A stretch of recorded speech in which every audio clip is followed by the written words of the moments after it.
Hola, qué pena. Les pregunto, ¿aparece grabando en este momento? Sí, profe, ahora sí. Sí, señor. Bueno, entonces, buenas tardes otra vez a todos. Vamos a escuchar entonces la exposición de Juan Fernando sobre el tema de la transformada discreta de Fourier. Entonces, dale, Juan Fernando, adelante. Listo, muchas gracias, profe. Muchachos, ¿me escuchan bien? Sí, compañero, muy Se bien. oye bien. Sí, Listo, Juan. listo, perfecto. Inicialmente, cuando decidimos tomar este tema pues, de exposición, en el listado aparecía la transformada de Fourier rápida. Y ya hablando con el profe, decidimos como entrar más a la transformada de Fourier como tal, y a partir de ahí pues llegar como a esa transformada rápida. La transformada rápida no es más que un algoritmo que hace más rápido el cálculo. Su nombre mismo lo dice, transformada de Fourier rápida, el Fast Fourier Transform. Entonces, yo les voy a contar ahí como una pequeña historia de cómo llegamos a esa transformada rápida de Fourier. Y no podemos empezar un análisis de Fourier sin hablar de las series. Lo primero que uno hace en un análisis de Fourier es lo primero que uno se encuentra en cualquier libro son las series de Fourier. Todos las conocemos. A mí me tocó en la universidad ver el curso de matemáticas especiales. Yo no sé si ustedes lo vieron y uno arrancas con eso, con la serie de Fourier. Entonces, inicialmente, pues hay una serie de una historia. De hecho, Neugebauer en 1952 encontró como en los babilonios como algunos indicios como muy primitivos de esas predicciones astronómicas hechas con ciertas cosas que Fourier ya en sus estudios propuso y estableció. Después viene de Allenberg y trabajó mucho también como en las cuerdas de violín y trabajó mucho también como esas series de Fourier sin llamarse aún series de Fourier. Y ya definitivamente pues fue en 1822 que Fourier en su teoría analítica de la Chaleur decidió establecer, cuando empezó a estudiar el calor y las ondas de calor, estableció ya como ese análisis de Fourier. Yo siempre he pensado que estos análisis de Fourier, uno cree que ya se la sabe toda porque estudió mucho un tema y se da cuenta que todavía le falta realmente. O sea, para mí Fourier es como la mecánica cuántica de los ingenieros. Uno cree que ya sabe y realmente se da cuenta que todavía le faltan muchísimas cosas por entender. Es demasiado amplio el análisis. Entonces, como les digo, es demasiado importante empezar por esa serie de Fourier y pensar en esas series de Fourier es pensar en un análisis armónico. Cuando hablamos de armónicos hablamos de senos y cosenos. Ya todos sabemos que Fourier lo que hizo fue coger una función cualquiera, periódica, no periódica, como fuese, y la convirtió realmente en esa serie de cosenos, de senos y cosenos, en esas series armónicas. Entonces, como le digo, no necesariamente tiene que ser periódica la función. Y ahí están los coeficientes de Fourier, ahí está la fórmula conocida por todos. Pues creo que por todos a este nivel ya debemos alguna vez haber visto pues estos coeficientes. Yo voy a mirar un ejemplo rápido que tengo. Es una onda cuadrada. Ahí la vemos en esa raya azul más gruesa. Esa es la onda cuadrada de periodo, en este caso 2pi. Y voy a mostrar cómo funcionan realmente esas series de Fourier. Uno juega es con un contador n. Ahí en este caso el contador es 1. Entonces estoy mostrando ahí un seno que trata de tomar la forma de esa onda cuadrada. Si yo cambio a 2, vemos cómo esa onda, ese contador de n igual a 2, vemos cómo la onda de senos y cosenos de armónicos trata de establecerse más a esa función de onda cuadrada. Voy a ir aumentando. Tengo 3. Esto es una pequeña macro que hice. Igual pues el profe ya me dará pues como la autorización de pasárselas. Y cada vez que vaya aumentando el contador n, pues se va acercando muchísimo más esta serie de Fourier de armónicos a la onda que necesitamos. Entonces ahí voy en un N5, N6, voy a poner un N ya muy grande, voy a poner un N50, qué sé yo. Entonces miren que cada vez, por aquí ya se alcanzan a ver todavía unos picos, pero cada vez se va acercando muchísimo más a la función que tenía originalmente. Voy a poner ya un número exagerado, pues unos 300, qué sé yo. Ya, por aquí todavía se ven algunos indicios, no sé si alcanzan a verlo. Tal vez voy a hacer un zoom, pero todavía se ven por aquí como algunos indicios de que todavía existe pues ahí un error entre esa función, esa serie de Fourier que no deja de ser una suma a la función real. Entonces, estos son las series de Fourier. De alguna manera gráfica, estas son las series de Fourier y todo sale de estas expresiones que todos las conocemos. Yo estoy suponiendo que todos conocemos esas ecuaciones. Ya viéndolo desde otro punto de vista y no viéndolo como serie, como una suma de senos y cosenos, aquí me faltó el coseno, pido disculpas, aquí faltó el coseno, es AN coseno más BN seno, yo lo corrijo y lo tengo para pasarle la presentación ya corregida. Y si recordamos a Euler, vemos que esos senos y esos cosenos se pueden convertir realmente en una forma compleja.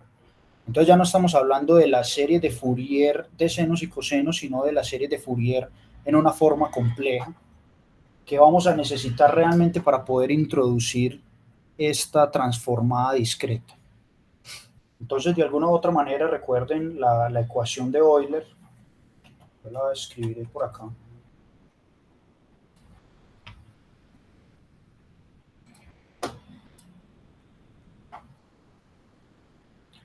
E a la más o menos I por X, que será igual a coseno de X, más o menos I seno de X. Me he dado cuenta estudiando para este tema que el complejo para ustedes, los eléctricos, la mayoría, realmente no es I sino J, para que no se confunda ahí con la corriente eléctrica y con todas sus variables eléctricas. Para mí seguirá siendo I y espero pues que no haya equivocaciones y ambigüedades con esa variable. Entonces, no voy a entrar en la demostración de pasar de esos senos y cosenos en series a pasar a esta forma compleja. O sea, eso tiene su demostración y está en cualquier libro. Pero ahí tenemos esa forma compleja de exponenciales con ese número complejo que nos va a servir mucho. Entonces, antes A sub n y B sub n eran los coeficientes de Fourier. Ahora todo lo resumimos en un mismo coeficiente que lo llamamos C sub n. Donde C sub n pues, está dado aquí por esta integral periódica de la función por la exponencial. Ahí tenemos la relación entre C sub n y los A sub n y B sub n que tenían la serie de Fourier. Y aquí hay algo muy importante, y esto es la magnitud del C sub n, y aquí tenemos lo que el profe nos comentaba en la clase anterior, y es el ángulo de fase. Y ahorita vemos un ejemplo de la importancia de ese ángulo de fase. Entonces ya les conté que teníamos esa forma compleja, y si uno desarrolla todo este proceso de la serie de Fourier en forma compleja, y si le da un real, si la solución final es un real, implica que esa fase es cero. Mientras que si no nos da un real, sino que nos da un real más un complejo, implica que ya hay un ángulo de fase. Realmente ese ángulo de fase está descrito. Aquí tenemos los imaginarios. Acá tenemos los reales. Y me puede dar la solución cualquier vector, cualquier punto. El ángulo que existe entre el real y ese vector imaginario, llamémoslo A sub i.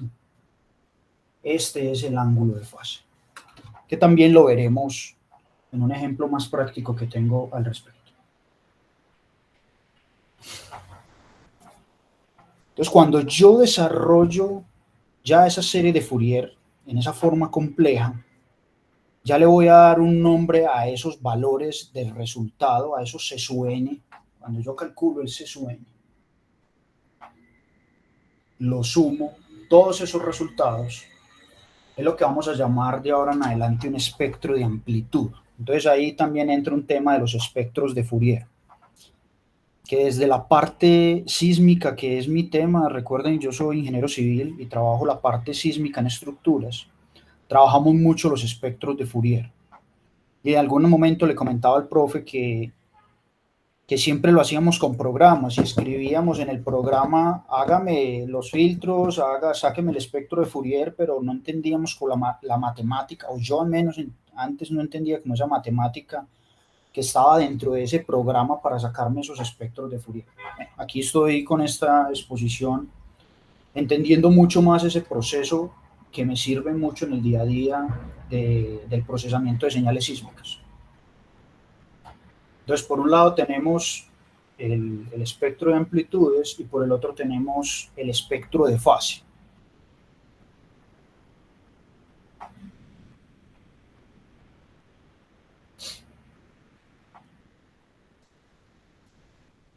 Es importante tener en cuenta que la función, recuerden que empezamos con una función fx, que era una sumatoria de a sub n coseno más b sub n seno, que lo convertimos en una sumatoria de c sub n exponencial. Esta función es continua. Ustedes la vieron en el ejemplo. Yo tengo esta función continua, que puede ser por tramos, pero es continua. ¿Qué pasa si esta función ya no es continua, sino que es discreta? Yo puedo hacer uso de esta serie de Fourier en forma compleja para eso, y la respuesta es sí.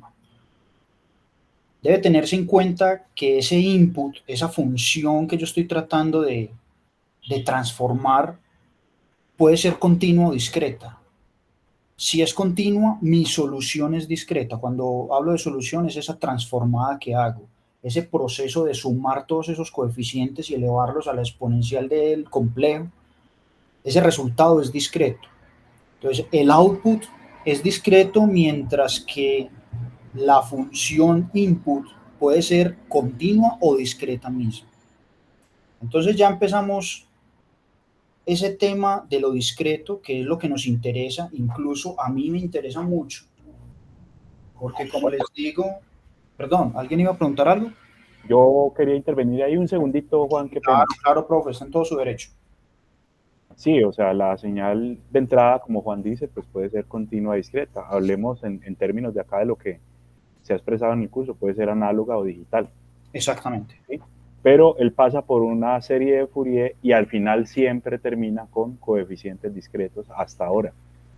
Y la respuesta o la explicación, digamos, que hemos dado hasta ahora a ese comportamiento es básicamente porque la serie de Fourier aplica sobre señales que son periódicas.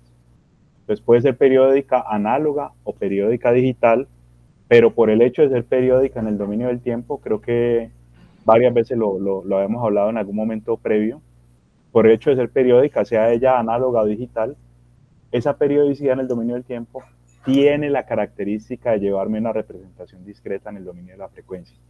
Entonces, ese es, digamos, de pronto, esa es la explicación, ¿sí? De por qué al final siempre tengo unos C sub k para señales que sean periódicas. Repito, sean análogas o digitales. Qué pena, Juan, solamente quería como decir eso. No, profe, tranquilo, claro que sí.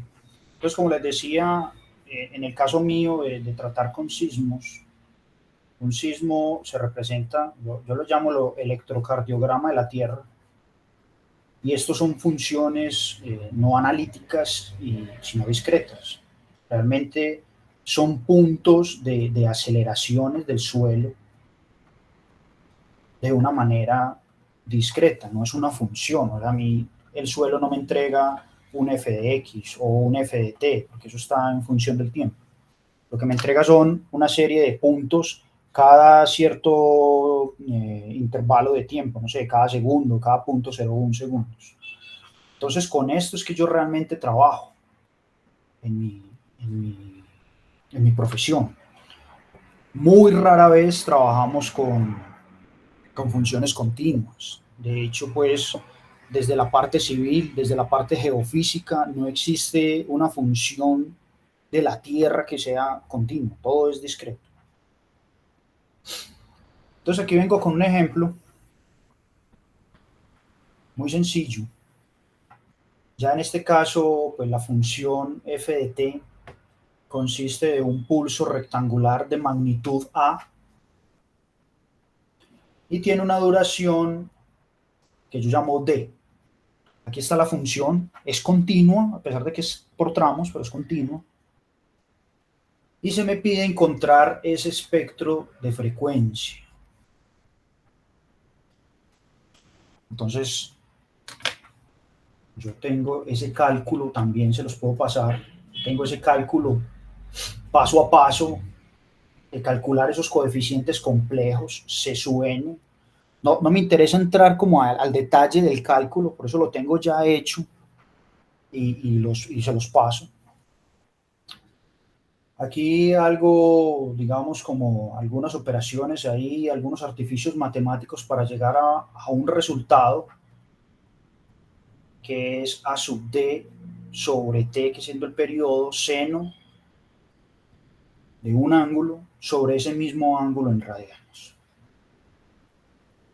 Cuando yo ya grafico ese resultado de C sub n, obtengo esta gráfica. Ese es mi espectro de amplitud.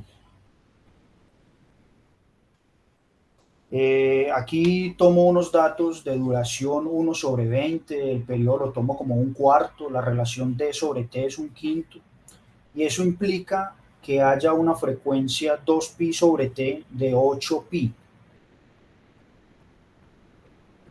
Entonces aquí lo vemos, aquí tenemos por ejemplo menos 5 omega 0, por acá tenemos 5 omega 0. Son en esos puntos donde se hace cero la función, pero son puntos reales del espectro de amplitud. Y es muy curioso porque la mayoría de los espectros de amplitud son simétricos. Y sí, y funcionan de manera simétrica, y más adelante nos vamos a aprovechar de esa simetría que hay en ese espectro de amplitud para poder llegar a esa transformada rápida de Fourier. Otra cosa de suma importancia es que este C sub n de este resultado, después de todos esos cálculos de integrar y encontrar el valor de C sub n, es que esto es un valor real, que no tengo imaginario alguno. Entonces eso implica que el espectro de fase es cero. No tengo ese complejo. Entonces, como les indicaba ahorita, si ese valor es real, entonces yo estoy aquí sobre el eje de los reales. Entonces el ángulo realmente phi es cero. Voy a hacer el mismo ejemplo. Es exactamente el mismo pulso rectangular de la misma duración D, la misma amplitud A, pero si me permiten yo me devuelvo, miren la diferencia. Aquí lo tenía en el origen de manera muy simétrica y acá lo trasladé de medios, de forma de que ya no me quedara simétrico respecto a ese eje vertical. Entonces, si hacemos ya los cálculos nuevamente, también lo tengo acá, para este ejemplo 2, tengo exactamente los cálculos, calculo el C sub n, de manera muy análoga a lo que hice anteriormente, me encuentro con exactamente la misma respuesta que tenía anteriormente, AD sobre T, seno del ángulo sobre el mismo ángulo, pero ya tiene una parte compleja. Entonces el solo hecho de trasladar esa función input esa función continua de moverla en un eje, ya implica la participación de ese número complejo que hace que ya exista un ángulo de fase. Entonces acá tenemos la parte real y acá tenemos la parte, digamos, imaginaria. Esa parte compleja donde ya implica que hay ese ángulo de fase como tal.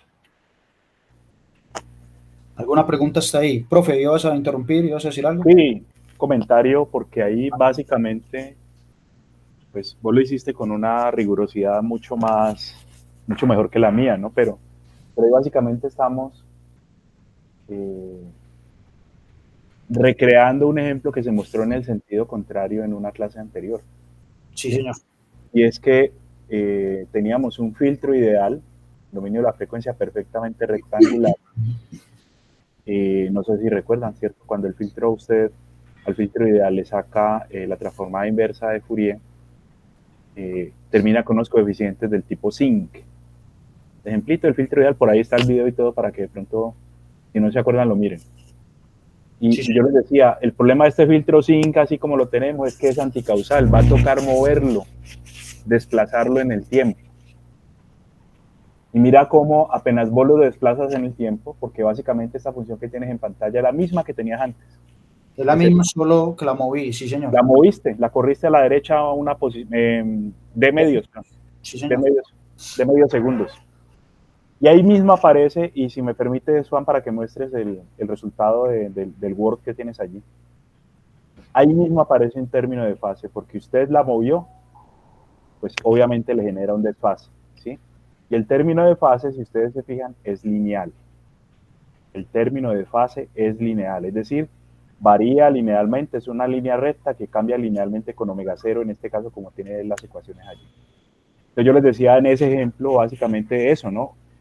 Bueno, tengo una aproximación del filtro ideal de cierta longitud y no sé qué, y para hacerlo causal termino pagando el precio que pago por ese desplazamiento que hice en el tiempo, es un desfase que tiene naturaleza lineal. Y si recuerdan el ejemplito yendo más lejos, ¿cierto? Entre más yo desfasara el filtro, más pronunciada era esa pendiente y más retardo de grupo, que era un concepto que se definió en su momento, yo le metía a la señal desde que entraba al filtro hasta que salía. Entonces mire cómo todo esto finalmente encadena también con lo que tiene Juan allí, ¿sí? Con respecto a, por ejemplo, un filtro que tenía originalmente, que era solo real, el hecho de moverlo en el tiempo, alguna cantidad de tiempo, pues, genera una fase, en este caso la fase lineal. Era solamente eso, Juan. Profe, muchas gracias. Claro que sí.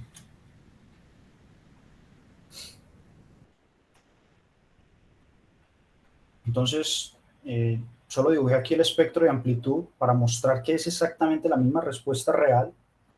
Y aquí, como el profe dice, sí, realmente es una línea, en este caso es negativo, pero es una línea recta. Es una línea recta en función ya sea del periodo o de la frecuencia.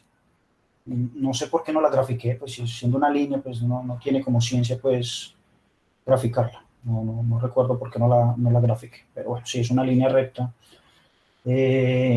Yo juego muchas veces desde la parte estructural, en algunas ocasiones me gusta jugar con la frecuencia y en otras ocasiones me gusta jugar con el periodo.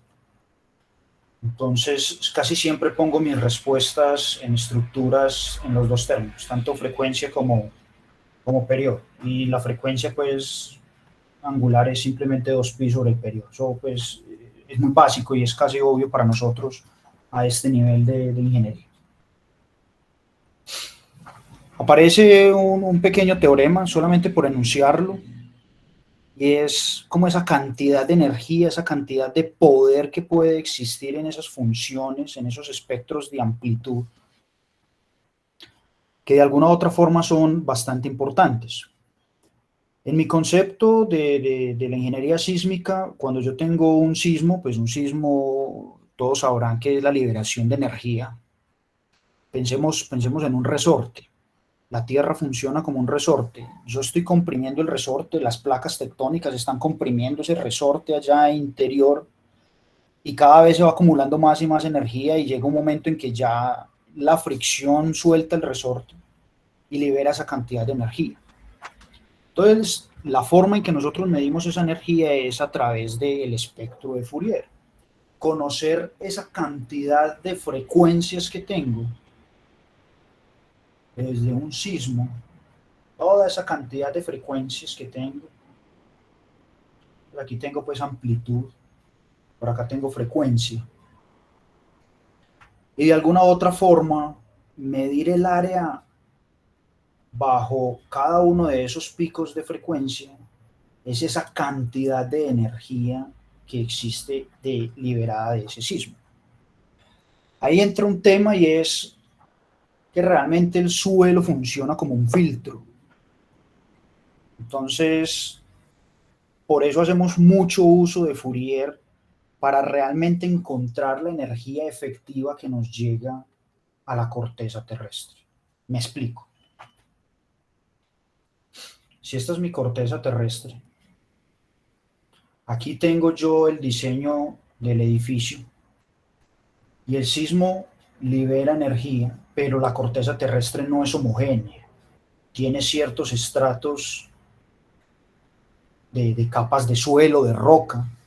Entonces, cuando la onda sísmica golpea uno de esos estratos, cambia su dirección. Este primer estrato funciona como un filtro. Ya puede amplificar la onda o la puede deamplificar, si me permiten esa palabra. No sé si existe realmente en el español. Yo siempre hablo de deamplificación. Es cuando... Atenuación. Sí, es más una atenuación, pero nosotros también usamos la palabra atenuación en la sismología para otros términos. Entonces, para no confundirlo ahí con ese otro término de atenuación, por eso buscamos como otra palabra. Que yo les digo atenuación a los ingenieros sísmicos y ellos piensan es en otros conceptos más sismológicos desde la parte geomorfológica y geofísica de la Tierra, que en cierta parte tienen pues como esa relación. Entonces, aquí hay un contenido de frecuencias, pero cuando llega a este estrato hay otro contenido de frecuencias. Cuando llega a este otro hay otro contenido de frecuencias y así sucesivamente hasta llegar al punto que yo necesito. Entonces, efectivo me llega a este registro. Entonces yo ya tengo que entrar y tratar de devolverme de alguna u otra forma por estos estratos y encontrar realmente cuánto fue esa energía liberada en mi sismo. A mí la que me interesa realmente es esta. Pero si yo conozco esta input y conozco esta output, puedo conocer el interior de la Tierra. Y ese es el trabajo de los geofísicos. Encontrar cómo varían esas frecuencias y esa cantidad de frecuencias desde el origen hasta el sitio, hasta mi diseño de mi edificio. Entonces, aquí empezamos. Si yo estoy en este punto y entro a este primer estrato, hago una transformada de Fourier, o el terreno más bien hace la transformada de Fourier y cambia ahí ese contenido de frecuencias. Aquí al estrato 2, otra transformada de Fourier, 2. Y aquí otra transformada de Fourier, 3. Otra transformada de Fourier, 4. Y así sucesivamente. Entonces yo ya lo que tengo que hacer para encontrar realmente esta energía inicial es la inversa de esa transformada de Fourier, que también existe. Entonces yo paso desde el sitio de la corteza terrestre a ese estrato, inversa tras inversa, inversa tras inversa, y todo es un juego de espectros de amplitud. No entraré pues mucho en detalle, hay muchos programas ya de elementos finitos y de manera sismológica descubren pues esa cantidad de energía que es muy importante y conocer también pues el terreno. Y sobre todo aquí en Latinoamérica, en Colombia, que los suelos son como tan poco homogéneos, no como en otras partes, no sé, en Europa, por ejemplo, cuando estudiaba allá, siempre la pregunta mía era, ¿qué pasa si el suelo es diferente, si el suelo no es homogéneo? Y para los europeos todo es homogéneo. ¿Alguna pregunta hasta ahí, muchachos? Yo solo quiero comentar que proceso inverso que estabas mencionando, pues para estimar la distribución espectral original del sismo, acá en este contexto le llamamos deconvolución. Sí, señor. La deconvolución es básicamente la herramienta que permite como inferir qué efecto tuvo un canal, un filtro, un sistema sobre una señal después de atravesarlo, ¿no? Y uno podría inferir un modelo y sacando el inverso de ese modelo, pues puede incluso predecir qué tiene por dentro del sistema. Eso en diferentes contextos se usa. Por ejemplo, y para rápidamente pues mencionar uno que se hizo en un proyecto en Univalle ahora unos años, referente a detectar, se llama anormalidades, digamos, mejor dicho, niños que tenían problemas de habla, ¿cierto? Porque tenían de pronto alguna patología en el tracto bucal, no podían pronunciar bien, ¿sí? O labio leporino, algún problema ya en la caja, digamos, en la cavidad bucal, y uno podía inferir, ¿cierto? Y, digamos, es muy difícil meterse bajo tierra y medir allá el sismo, ¿cierto? Así como es muy difícil ponerle un micrófono al niño directamente en las cuerdas bucales, pero uno infería cuál era la forma de la excitación, grababa el resultado y decía, no, en el camino le pasó esto y esto y esto a la señal, seguro el problema que tiene esa persona es este otro. Entonces se me asemeja mucho con el problema. Y en ese momento con el proyecto que estábamos trabajando, el resultado, pues, o la solución que le pudo dar fue con deconvolución. Que de pronto, no sé, Juan, si, o tendrá otro nombre, me imagino, pues, porque el método no es nada novedoso, eso hace años existe. Sí, no, pues yo lo trato como inversa. La inversa, Sí, exactamente. señor. Listo, Juan. Entonces, esa cantidad de energía, esa cantidad de poder la podemos medir a partir de esos coeficientes complejos, simplemente elevándolos al cuadrado y sumándolos, desde menos infinito hasta infinito. Eso no tiene pues como ninguna ciencia. En muchos libros que investigué, normalmente ponen el C sub n en valor absoluto. Eso ya es como un capricho, por decirlo de alguna manera. Miren que aquí los C sub n para mí son negativos y algunos son positivos. Yo traté de dibujar realmente todo en valor absoluto y me daba una figura no muy continua, no muy bonita. Entonces prefiero como tener esa continuidad, esta suavidad en la curva, simplemente graficando el C sub n. Entonces acostumbran mucho en algunos Qué libros, pena, te tranquilo, interrumpo ahí. El sí, tema del señor. valor absoluto tiene que ver es con la naturaleza compleja que tienen los coeficientes en casi todos los casos. ¿Sí? Para señales eh, de uso diario, digamos, un espectro de voz, una señal sísmica seguro, cualquier señal de un proceso en una empresa por ahí, o una señal de una máquina eléctrica o de la red de distribución en general, Juan, esas señales tienen espectro no real, sino complejo. Sí, Entonces el señor. tema de la magnitud tiene que ver es con que usted pueda inferir, ¿cierto? Medio pueda entender qué distribución de energía tiene la señal, ¿sí? Viendo la magnitud de ese número complejo. Y por eso también lo pone Parseval ahí en su expresión de potencia. Y eso lo ves. Como es un número complejo, se pone magnitud para que se vea digamos, el aporte de energía que tiene cada componente espectral. Es eso. Pero igual teniendo en cuenta pues que está al cuadrado, entonces igual pues te va a dar ese número Real. positivo, sí, es un número pues real, exactamente. Vale, está bien. Un número, eh, como les decía, yo prefiero trabajarlo desde los puntos positivos y negativos, por lo que les comentaba aquí del suelo, porque de alguna u otra manera, si la onda viene por acá y choca, ella se puede amplificar o se puede deamplificar o atenuar, como nos decía la de ahorita. Entonces, el tener los positivos y negativos me va a dar esa indicación, realmente. El saber si se está amplificando la onda o se está atenuando la onda, deamplificando la onda.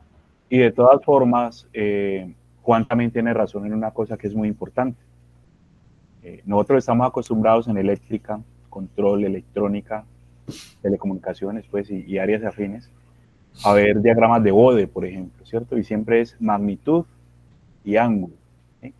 Y hago énfasis en la palabra magnitud. O sea, en un gráfico de Bode, por ejemplo, todo se suben, habría que sacarle el valor absoluto. ¿Sí? Vamos a ver en la parte avanzada del curso un concepto que se llama gráfico de fase desenvuelta, desenvolver la fase, ¿sí?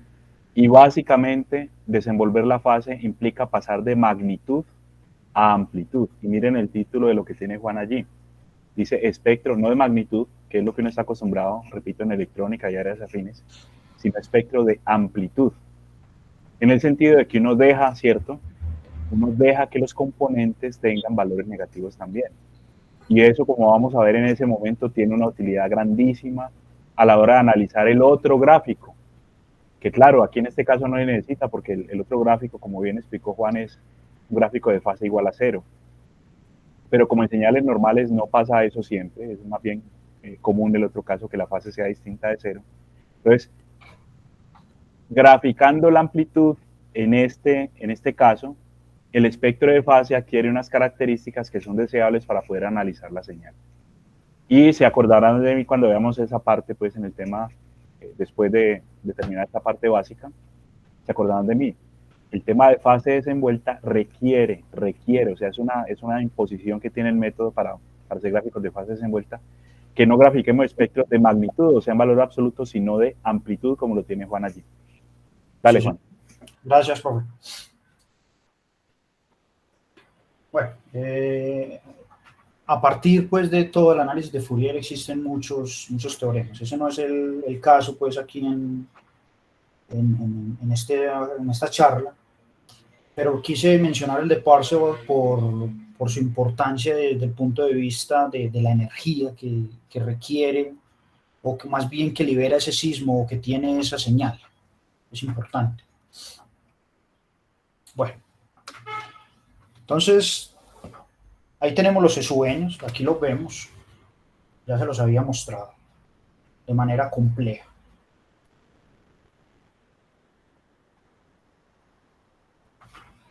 Pensemos ahora en que ese periodo es infinito. Ya les dije que el periodo es 2pi sobre la frecuencia, o la frecuencia es 2pi sobre el periodo. Entonces, mientras más grande sea el valor de t, en este caso que tiende a infinito, pues más pequeño va a ser esa frecuencia. Entonces, yo puedo pasar de alguna u otra forma de estos C sub n haciendo variar ese periodo hasta infinito y haciendo que la frecuencia sea cada vez más pequeña. Entonces puedo pasar de sumatorias a integrales. Todos conocemos pues ese proceso de la suma de Riemann desde nuestros cursos básicos de cálculo. Entonces aquí encuentro una función, la llamo f omega, y esa es realmente la transformada de Fourier. Es esa integral desde menos infinito a infinito cuando ese periodo se hace muy grande de la función por esa exponencial. Entonces dejo de estar usando esas sumatorias a pasar a esas integrales. Y esto es lo que se llama la transformada de Fourier. Pero también puedo pasar, si yo tengo una función en el tiempo, en ese universo temporal, puedo pasar a ese universo frecuencial, puedo hacer lo inverso. Entonces aquí es donde introduzco esa inversa de Fourier, que les comentaba ahora en el caso práctico de la ingeniería sísmica. Entonces aquí tengo la función en el tiempo que depende de esas frecuencias. Esa es la definición de transformada de Fourier y de su inversa de Fourier. Entonces, podría uno hablar, qué pena Juan, de análisis y de síntesis, ¿no? Como estábamos en algún momento en alguna clase, ¿cierto? Análisis es pasar del tiempo a la frecuencia, síntesis sería el proceso contrario, ¿no? Devolverse de la frecuencia al tiempo. sí, exactamente, profesor. Lo que hace esa transformada de Fourier es pasar desde ese dominio temporal a ese dominio frecuencial. Pero es importante que no altere ese contenido. Para mí ese contenido, desde mi punto de vista, es esa energía sísmica que tiene el movimiento de la Tierra. Yo puedo pasar de un lado al otro. Obviamente, no estoy haciendo filtros todavía, no estoy haciendo, pues, digamos, cortes a la señal. Si yo paso del tiempo a la frecuencia y la frecuencia al tiempo, la energía que pasa de un lado al otro es la misma. Y eso es sumamente importante en muchos casos prácticos de la ingeniería. Entonces paso de ese universo temporal a ese universo frecuencial, pero sin alterar la información. No la estoy alterando, simplemente la estoy convirtiendo, la estoy pasando a otro universo paralelo, por decirlo de alguna manera. Entonces es un tema de imaginarse un sistema que permite como desmezclar lo mezclado. Ayer, por ejemplo, le mostraba la presentación a mi esposa y ella me preguntaba, pero vení, ella es enfermera, no tiene nada que ver con ingeniería. Y ella me preguntaba, explícame en unos términos más entendibles qué es ese análisis de Fourier. Entonces, muchas personas están hablando al mismo tiempo en la habitación y alguien dijo algo muy importante. Entonces yo puedo coger como todo ese registro de voces que están en el tiempo, hacerle la transformada de Fourier, y lo que hace Fourier es desmezclar todas esas voces.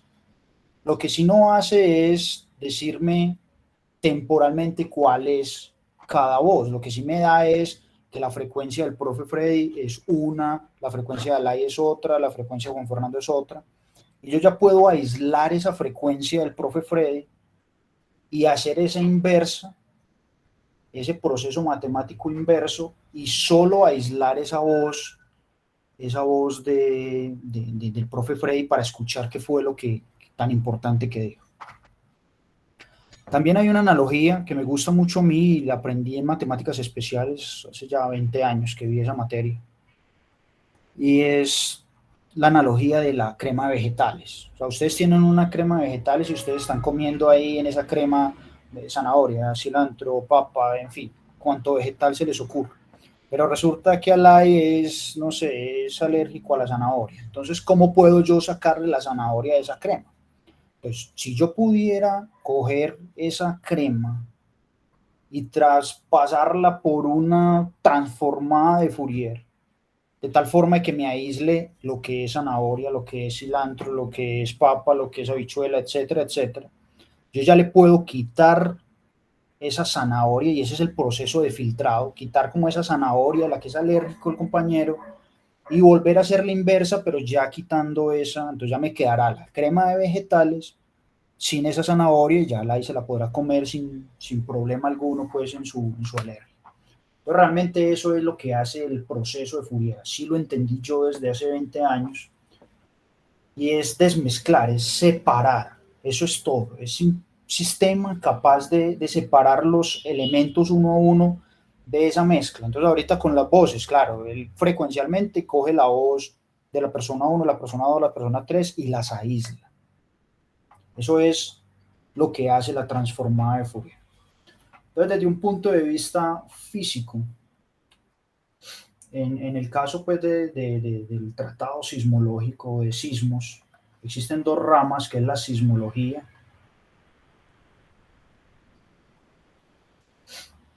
y el diseño sísmico como tal. Entonces la sismología trata es como de todo este proceso geofísico, de la geomorfología de la Tierra, de las ondas viajando en todo el núcleo terrestre. Y ese diseño sísmico ya tratas de tu estructura como tal, del edificio que estás diseñando, del puente que estás diseñando. Entonces, tú tienes tu estructura, sea el edificio que sea, llegó el sismo, y van a ver, dependiendo de el contenido de energía que tenga este sismo, como es tan aleatorio, no es uniforme, yo necesito conocer esas frecuencias. ¿Por qué? Porque es que la estructura necesita vibrar para poder disipar energía. Entonces, esto tiene una frecuencia natural intrínseca de la estructura, y aquí vienen otras frecuencias producidas por los sismos. Yo tengo que evitar en todo momento que la relación de esas frecuencias sea aproximadamente 1. Y en algún momento lo comentaba el profe Freddy, y es el tema de la resonancia. Entonces yo tengo que conocer las frecuencias que vienen de mi sismo a partir de esos espectros de Fourier, conocer las frecuencias de mi estructura y evitar en todo momento esto. Existe el caso más típico de todos, si me permiten rápidamente.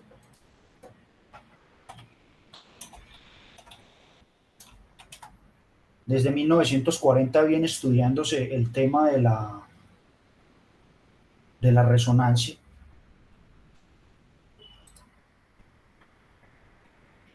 Y es un puente en Estados Unidos, en el estado de Washington, eso es en el noroccidente, casi en Canadá. Y allá los vientos son muy fuertes. Entonces ahí tenemos una estructura y desde este momento empezó a estudiarse como ese tema de resonancia de frecuencias. Aquí la señal, ese input que le llega a la estructura no es un sismo, son los vientos, que también es una función dinámica temporal, también depende del tiempo. El puente se construyó, empezó en 1938, se terminó en julio de 1940 y el colapso del puente ocurrió en noviembre de ese mismo año del 40, o sea, 4 meses quedó en servicio el puente hasta su colapso. Y el movimiento del puente empezó a las 10 de la mañana y el colapso se dio a las 11, o sea, quedó 1 hora desde las 10 de la mañana hasta las 11 en ese vaivén del puente, ya lo vamos a ver.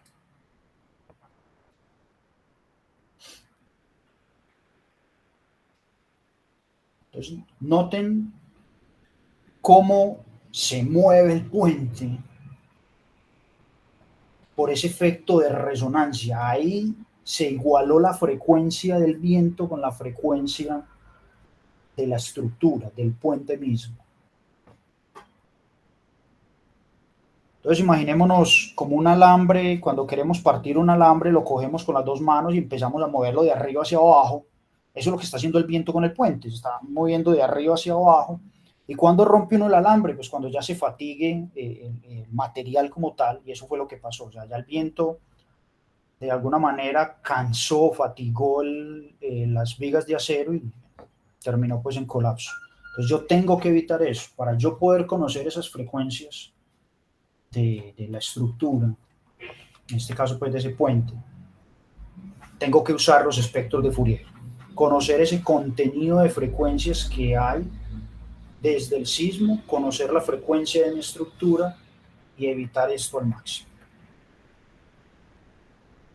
En algún momento el profe en la clase anterior pues mencionaba los efectos de resonancia y son muy importantes. Entonces eso es lo que hace la transformada de Fourier, o sea, separarme como todo ese contenido frecuencial. Pero recuerden, aquí tengo por ejemplo en la misma diapositiva un sismo, aquí el contenido de frecuencia es muy grande. Pero acá también puede ser incluso más pequeño que acá, menos frecuencia, pero acá tengo mucha energía. Acá vemos mucha gran cantidad de energía, es decir, esa energía sísmica está muy asociada a esas frecuencias. Está muy asociada.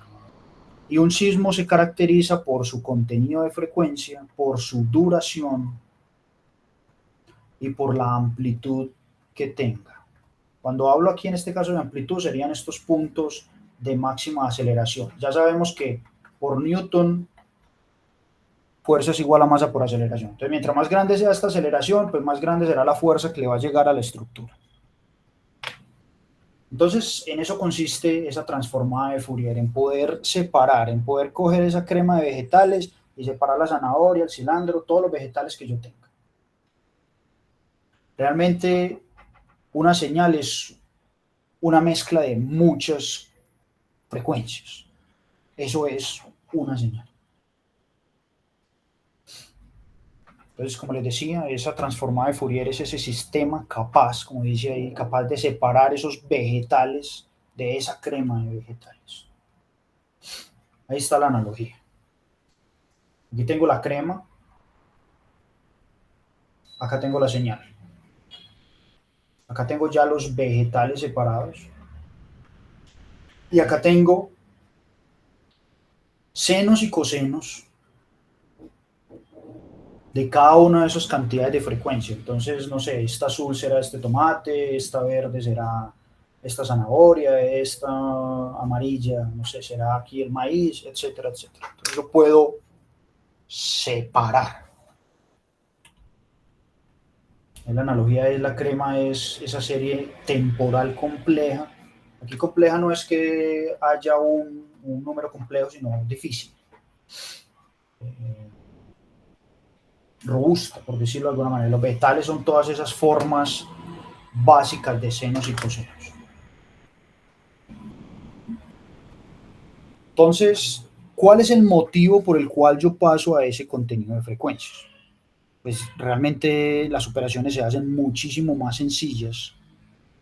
Es muchísimo más fácil, si vuelvo aquí a la gráfica y me permiten, es muchísimo más fácil manipular este seno que manipular esta función, que en este caso es continua, no siempre es continua.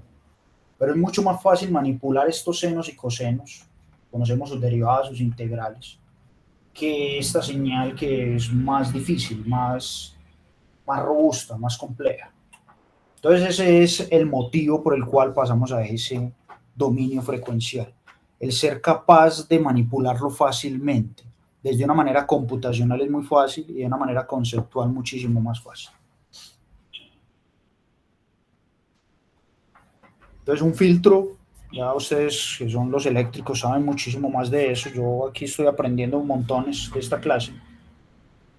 Tengo una función en el dominio del tiempo, hago un análisis, entro a ese dominio de la frecuencia, remuevo las frecuencias o remuevo ahí los vegetales que no me sirven o que no me interesan. Después de removerlo, sigo en ese mundo frecuencial, hago ese inverso y vuelvo al dominio del tiempo.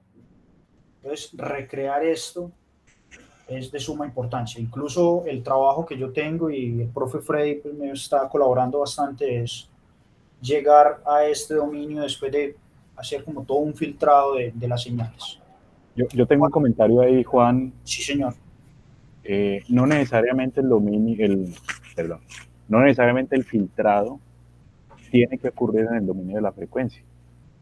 De hecho, los filtros que vamos a aprender a diseñar en esta primera parte del curso, ya estamos muy cerca de ese tema, los filtros operan es en el dominio del tiempo, pero usted los ha diseñado de tal manera que usted ya sabe cuál es el comportamiento que ese filtro aplicado sobre la señal le va a dar a esa señal en el dominio de la frecuencia. No sé si me explico, pues, pero si uno fuera a filtrar, cada vez que fuera a filtrar, tiene que pasar al dominio de la frecuencia, esas operaciones de filtrado serían muy complejas y en algunos casos no podrían operar en tiempo real, ¿ya? Entonces, la mayoría de los filtros que uno ve por ahí funcionando, casi todos operan en el dominio del tiempo. Y ahí está, digamos, el truco del asunto, o sea, el proceso de diseño es qué señal en el dominio del tiempo va a garantizar un comportamiento esperado en el dominio de la frecuencia. Listo, solamente pues por dar claridad a ese tema. Perfecto, profe, no, claro que sí. Y es verdad, o sea, la mayoría de los filtros son en ese espacio temporal y muy pocos en el frecuencial. Yo hablo pues como desde mi experiencia y todo este tema sismológico y sísmico lo manejamos es en el tiempo frecuencial, en el espacio frecuencial. Pero sí, pues el profe pues conoce mucho más desde esta parte pues eléctrica y electrónica de los filtros. Entonces, si yo quiero conocer esa función, esa transformada de Fourier de una función dada, esa función, ya les dije, está definida en términos de una variable continua, en los ejemplos que yo les he mostrado hasta el momento. Pero ¿qué pasa si yo tengo esa función en términos de valores discretos, como el sismo realmente? Entonces se puede hacer, o sea, se puede trabajar. Es donde entra la transformada de Fourier y le voy a poner otro apellido, discreta. Normalmente la encontramos como la DFT. Va a ser exactamente el mismo proceso, pero ya desde una desde un input discreto. Tenemos una señal cualquiera y vemos en el dominio del tiempo, esto es en el dominio del tiempo, y vemos cómo opera esa función en el dominio frecuencial. Y esto es lo que llamamos normalmente los armónicos.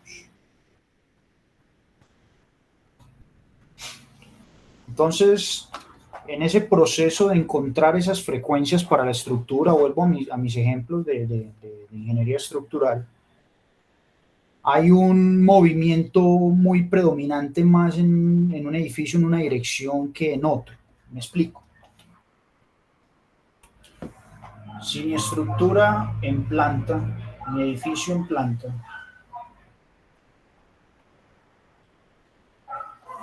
es muy cuadrado, como nos gusta a todos los ingenieros, todo muy cuadriculado, entonces el movimiento en esta dirección X y en esta dirección Y pues va a ser relativamente el mismo. Ahora pensemos en un edificio más alargado, allá es más rectangular. Entonces en esta dirección X y en esta dirección Y ya el porcentaje de movimiento es diferente.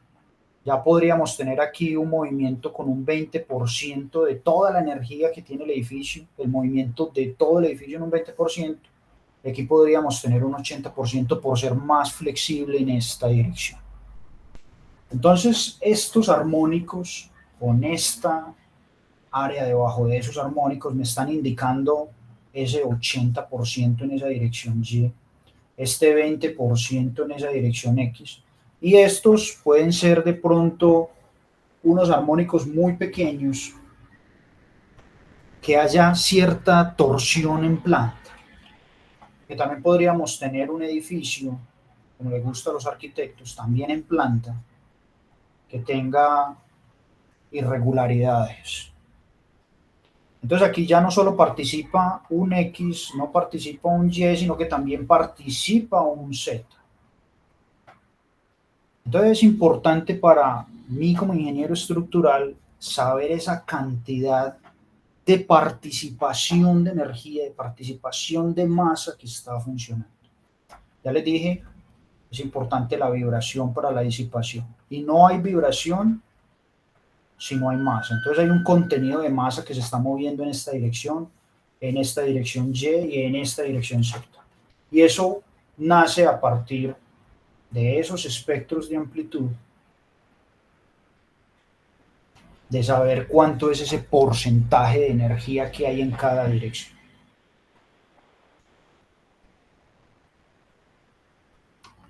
Entonces ahí la tenemos, la transformada de Fourier de una manera continua,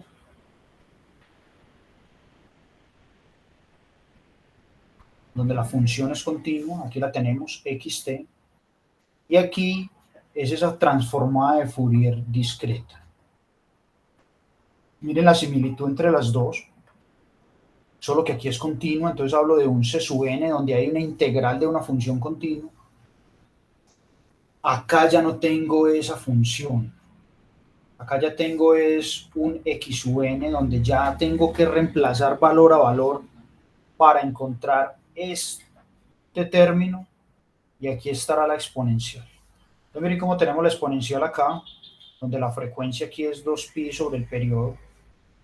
En este caso la frecuencia es 2pi sobre ese n que hemos venido trabajando desde que el profe dijo: buenas noches, mi nombre es Freddy Bolaños. El n es el periodo en este caso. Ahí lo tenemos, el valor k es la frecuencia. El n es el número de la muestra, cada término, un consecutivo. Y n es ese total del número de muestras que yo tengo, donde este xn está evaluado en cada una de esas muestras. Profe, ¿ibas a decir algo? Sí, ¿te puedes devolver un segundito, Juan? Señor. ¿Quiere que borre todo eso, profe? No, simplemente para hacer notar una cosa que también en algún momento discutimos aquí en clase, y qué feliz coincidencia pues que tener las dos ecuaciones junticas, ¿sí? La del C sub n que tienes en el primer renglón y la del X sub K, ¿sí? Porque No, la del CSUN, la segunda del primer renglón. Ah, ok, está. Esa que acaba de subrayar Juan, y X de K. Fíjense que Juan introdujo esa expresión de CSUN para series de Fourier, ¿sí? Es decir, señales que son periódicas. Y acá abajo estamos hablando de transformada, es decir, una señal aperiódica. Eso lo hemos hablado un par de veces ya. Sí, Serie señor. aplica señales de potencia transformada a señales de energía. O sea, señales periódicas, señales no periódicas. Y cuando uno mira ahí directo, prácticamente, uno mira las dos ecuaciones, la de la serie de arriba, que es para señales continuas, y la de la transformada de abajo, que es para señales discretas, al final se da cuenta que terminamos con valores discretos en ambos casos y que finalmente esa integral que está arriba se está aproximando con la sumatoria que está abajo sobre un periodo. Claro, cuando estábamos hablando de la serie, que es la ecuación que tiene encerradita Juan allí, hay que calcular cada coeficiente, cada C sub k sobre un periodo de la señal y por eso son esos límites, ¿sí? Cuando usted ya pasa a discreto, a la DFT, otra vez hay que calcular sobre un periodo. Pero en este caso el periodo tiene que ver con la n mayúscula, el periodo tal que tanto hemos hablado aquí. Entonces, a lo último, y esto creo que lo había mencionado antes, pero vale el ejemplo y por eso no lo quise dejar pasar, a lo último, esta DFT termina siendo una aproximación que sea el caso de arriba. O sea, la DFT aproxima de alguna forma el espectro que yo quería ver de la señal original, análoga y periódica en este caso. Era eso. Listo, profe, gracias. Sí, señor. Sí, esto es una aproximación, como dice el profe. Yo tengo la analogía como con métodos numéricos. Cuando uno tiene una ecuación diferencial, no sé, cualquier ecuación diferencial, y aquí tengo una función, no sé, p sub 0, seno, de cualquier cosa. Pues yo encuentro analíticamente esa solución. Pero cuando este lado del igual, eso es una ecuación diferencial de segundo orden, de términos constantes, lineal, no homogéneo, pero cuando ese término que hace que no sea homogéneo es de alguna manera discreta, por ejemplo el sismo, yo tengo que recurrir a esos métodos numéricos. Entonces, todos sabemos que los métodos numéricos pues, conllevan cierto error. Habrán algunos muy exactos, habrán algunos que lleguen a la solución muy rápido y muy aproximada, pero siempre conllevarán error. ¿Cuándo esta aproximación, como dice el profe, llegará a ser igual a esta?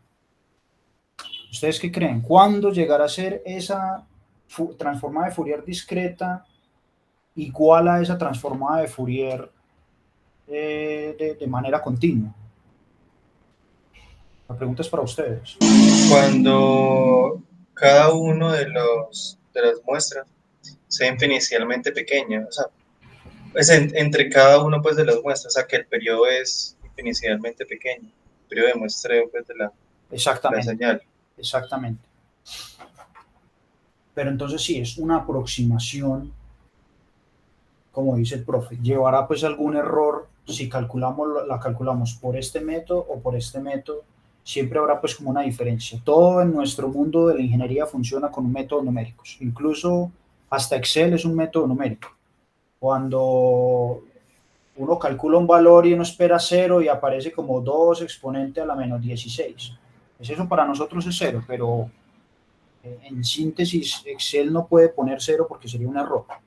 Entonces muchas veces aparece como 2 exponente a la tanto. Entonces sí, es una aproximación.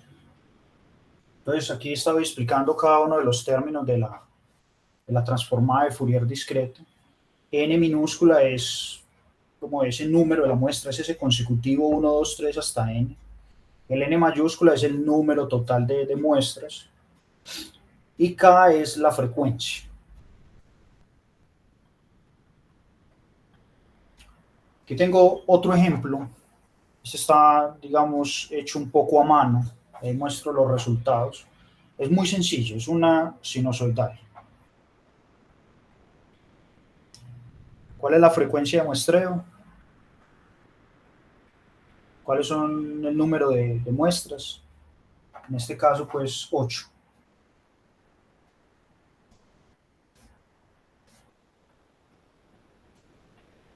Ahí están las 8. esa frecuencia de muestreo es 8 Hz para este caso. Entonces es una simple onda sinusoidal de frecuencia de 1 Hz y de amplitud 1. Y yo voy a entrar a encontrar esa transformada de Fourier. Entonces ahí sí me tomé el trabajo de escribir cada uno de los términos. Y esto es importante para que veamos la cantidad de cálculos que hay que hacer.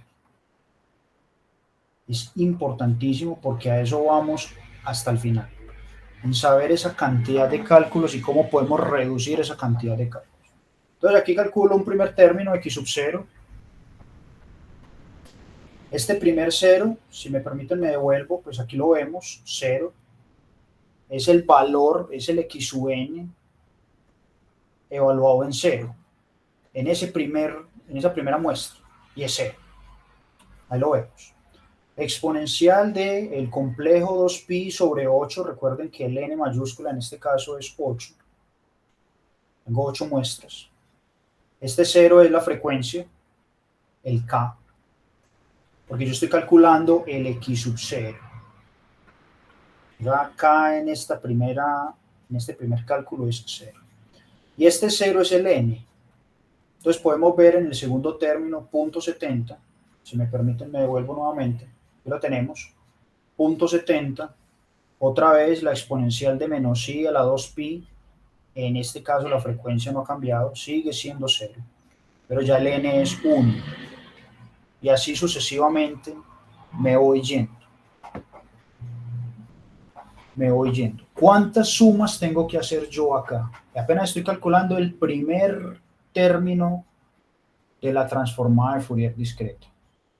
Entonces, sumas tengo que hacer 1, tengo que hacer 2, tengo que hacer 3, tengo que hacer 4, 5, 6 y 7. Entonces, sumas n menos 1. Tengamos en nuestra mente para más adelante esa cantidad de sumas que hice. Entonces ya me tocaría hacer el mismo proceso para el caso en que k es igual a 1. Entonces volver a hacer esas n menos 1 sumas. Después, para k igual a 2, para k igual a 3, hasta k igual a 7. O sea que realmente la cantidad de sumas que yo tengo es n menos 1 por n. Yo tengo que hacer 8 veces este proceso variando el k. Esas sumas son importantes.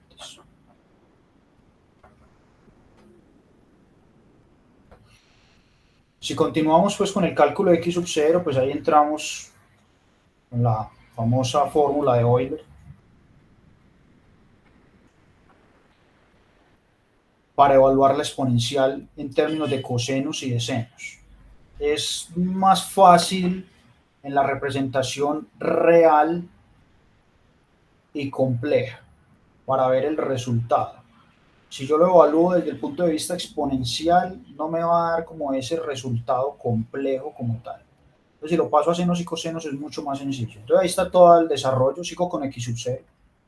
X sub 0, y a la final me da 0. Pues, coincidencialmente me dio 0 ese x sub 0. Y termino calculando todos los valores. Aquí los tenemos para k igual a 0, para k igual a 1, y así sucesivamente hasta terminar en un k igual a 7, donde el total de muestras es 8. Y aquí encontramos espectro de Fourier a partir de esa transformada de Fourier discreta. Chicos, ¿alguna pregunta hasta ahí? O sea, está fácil pues esos cálculos, eso no tiene pues pierde alguno para nosotros. Si alguien tiene pues no ahí... sé, sí, Hola, Juan, no sé si sigue. Yo lo voy a decir, ¿vale? Pero a lo mejor sigue, a lo mejor te estoy haciendo spoiler, como dicen cuando uno le cuentan el final de una película. Realmente ese eje, no, y bueno, está bien, ¿cierto? Ese eje que tienes ahí, 0, 1, 3, ese K, ¿cierto? Lo has dicho varias veces, representa frecuencia. ¿Sí? Ahí estamos ubicándonos con un valor entero, pero si nos devolvemos un poco, ¿cierto? A lo que habíamos hablado de pronto en alguna clase anterior, realmente él en esa representación, la que tiene Juan ahí, escalando ese eje, realmente estamos viendo es el espectro de 0 a 1. para que lo tengan en cuenta. Y en algún momento hablábamos pues de dividirla acá por n, pues 0 sobre 8, 1 sobre 8, 2 sobre 8, 7 sobre 8 y al final 8 sobre 8 queda 1, ¿cierto? Uno nunca calcula el componente de 1, o sea, el último, porque es copia del primerito, entonces ese no queda incluido. Pero observen entonces que tenemos una distribución espectral de 0 a 1, ¿cierto? Si lo ponemos en los términos de lo que hemos venido hablando aquí en clase. Y tener en cuenta también, y esto también se ha hablado, ¿cierto? El asunto pues que ese último componente en 7 es un alias, porque apenas usted supera el 4 octavos, es decir, la frecuencia de la mitad, 4 octavos, todos esos componentes de ahí para allá ya son realmente copias de lo que está ocurriendo en el lado negativo de las frecuencias. Sí. Y si ustedes recuerdan, para terminar ya, la señal original que Juan estaba estudiando era un seno. Y la teoría dice que un seno tiene dos componentes espectrales, uno en frecuencia positiva y el otro en frecuencia negativa. Si usted reacomoda eso de acuerdo a lo que hemos hablado en clase, toda esa información está puesta ahí. Simplemente pues habría que reubicar, digamos, los componentes de la segunda mitad de ese gráfico pues al principio para valores negativos de frecuencia. Era eso, Juan. Listo, profe, claro que sí. Entonces, esto es importante que lo tengamos presente y me disculpo si estoy muy repetitivo, pero esa DFT es una secuencia, no es una función continua y corresponde a muestras que están frecuencialmente equidistantes. Eso es importante que lo tengamos en mente, porque a partir de eso es que podemos entrar a programar este tipo de transformadas de Fourier. Eso es lo que nos permite, digamos, como ese proceso computacional. No sé, profe, yo estuve tratando como de encontrar eh, como algún tema donde la transformada de Fourier ya me diera respuestas donde no fueran equidistantes las frecuencias. No sé si existe. Lo quise presentar acá como algún caso particular que hubiese, pero no lo encontré. No, porque de entrada, mira que vos mismo lo definiste muy bien al principio. De entrada uno tiene unos valores enteros de K. Sí. K igual a 0, a 1, a 2, a 3, hasta n-1, ¿sí? Y a la hora, digamos, de mirar la frecuencia correspondiente a cada K, uno tiene que promediar o dividir por n, mayúscula. Entonces, es imposible en un análisis con las ecuaciones que estamos viendo, que las frecuencias no queden a la misma distancia. Si estamos avanzando con un número entero, K, y siempre dividimos por n mayúscula, al final, pues la posición de esas muestras en el dominio de la frecuencia, pues siempre están espaciadas lo mismo. Claro, hay otras herramientas donde la distribución no es así, no es uniforme. Y hay un ejemplo clásico, y lo vamos a hablar, ¿cierto? Que es, por ejemplo, la transformada Weyler discreta, donde la distribución de componentes es logarítmica. Porque de hecho así funciona, por ejemplo, el audio. El audio, yo no sé si ustedes saben, por ejemplo, la música, las notas musicales y demás, y cómo funciona nuestro propio oído, ahí no hay distribución lineal de frecuencias, sino algo logarítmica. Pero en este caso, para esta herramienta, siempre es una distribución uniforme, o sea, siempre el espacio entre muestras de frecuencia es el mismo. ¿Listo? Sí, profe, claro que sí. Entonces, la DFT es una fórmula para transformar una secuencia XN de longitud L menor o igual a N en una secuencia de muestras de frecuencia XK de longitud N. Entonces, aquí el profe lo mencionaba, ¿por qué es necesario que esa L sea menor o igual a N? Yo creo que eso ya lo hablamos, no sé si alguien más de pronto recuerda la razón para esa desigualdad que está poniendo Juan ahí. Esto es una cosa súper importante, les cuento, para que la aproximación que estábamos hablando ahorita no les quede mal hecha. Entonces, sí querría de pronto, si alguien conoce la respuesta, que la diga.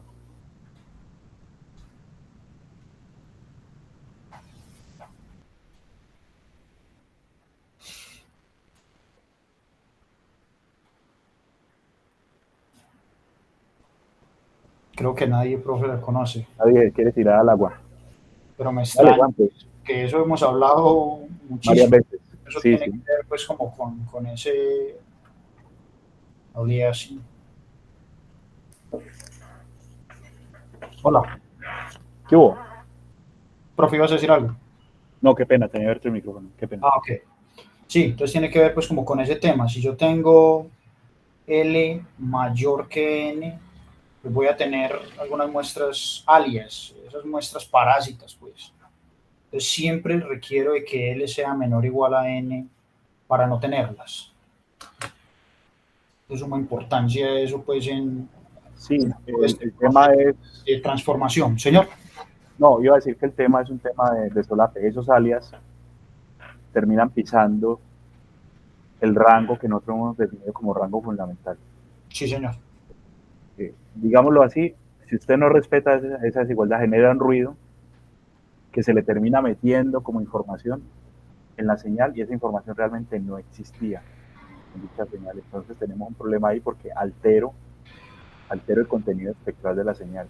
Y ya lo dijo Juan, pues, y de manera muy categórica, uno espera de estas herramientas, pues que la cantidad de información que trae la señal no se altere, ¿cierto? No me va a cambiar, por usar una herramienta para ver el contenido espectral, no me va a cambiar el espectro. Pues no tengo entonces utilidad ahí. Entonces es eso, ¿cierto? Sí. Resumiendo mucho, si usted no respeta esa desigualdad, está cambiando la información que contiene la señal.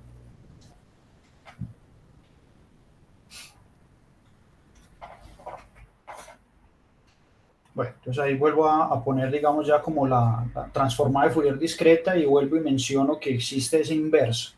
Entonces ahí está la fórmula para uno y para la otra, de manera discreta, sí. Entonces normalmente se llama la DFT y la IDFT, donde la I pues implica como ese inverso, pasar de ese dominio ya frecuencial a ese dominio temporal. Es bastante importante ya para llevarlo a ese mundo temporal y trabajar con eso. Entonces ahorita les mencionaba de esa cantidad de cálculos que yo debo de hacer en ese proceso de la transformada de Fourier discreta, la cantidad de multiplicaciones, la cantidad de sumas que yo debo de hacer. Es sumamente importante tener en cuenta esa cantidad para poder introducir lo que yo les vengo a mostrar acá y es la transformada rápida de Fourier, al menos como de una manera muy práctica y muy sencilla. Existen muchos algoritmos de esa FFT. Cuando hablo de FFT me refiero pues a la Fast Fourier Transform. Entonces, alguien, ni siquiera fue Fourier, sino alguien se dio cuenta de que esa cantidad de cálculos se pueden reducir. Y como les digo, existen miles de algoritmos para hacer esa reducción de esas multiplicaciones. Entonces, si yo reduzco esa cantidad de operaciones, pues va a ser mucho más rápido. Tiene pues toda la lógica del mundo. Entonces les decía que en total, cuando yo calculo para un K, tengo tantas sumas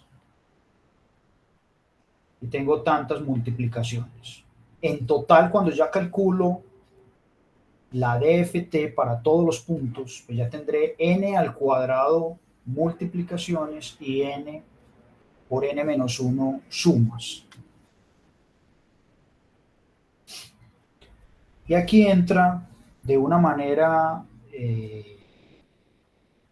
curiosa transformar esa exponencial en una línea y por eso se llama transformación lineal. Entonces miren que es exactamente la misma formulación que yo he venido mostrando desde arriba. Esta ecuación ya se las he mostrado en varias ocasiones, en varias diapositivas.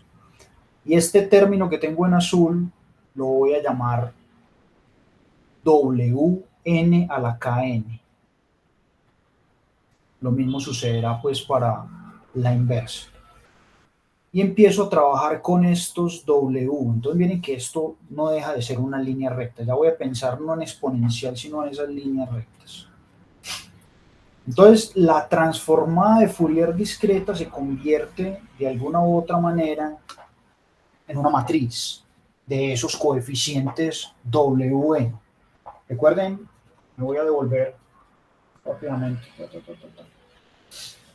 Recuerden que yo para este K igual a 0 calculé toda esta cantidad de sumas y esto es una fila, esto representará una fila en esa matriz. Para K igual a 1 pues habrá otra fila, para acá igual a tanto, habrá otra fila, entonces de alguna u otra manera yo lo puedo poner de manera matricial, y ahí es donde entra ese proceso de encontrar esa combinación de operaciones de sumas y multiplicaciones que yo puedo hacer para reducir los cálculos de la transformada de Fourier. Entonces ahí lo vemos en un caso, por ejemplo, para n igual a 4, por poner un ejemplo cualquiera.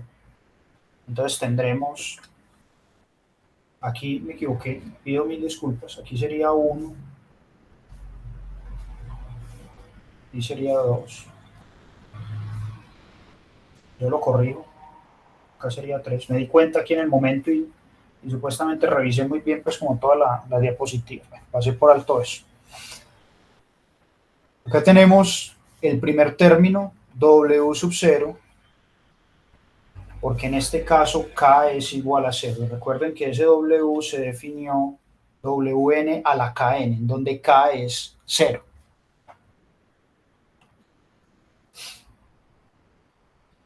Aquí tenemos este término 0, pero recuerden que yo tengo definido ese W como Kn.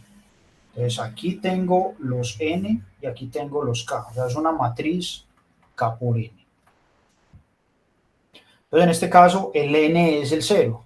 Entonces por eso aquí encuentro otra vez W0. Aquí ya lo encuentro como 1, 2, 3, 2, 0, 2, 4, 6, 0, 3, 6, 9, etcétera, etcétera, etcétera. En este caso pues para un N igual a 4.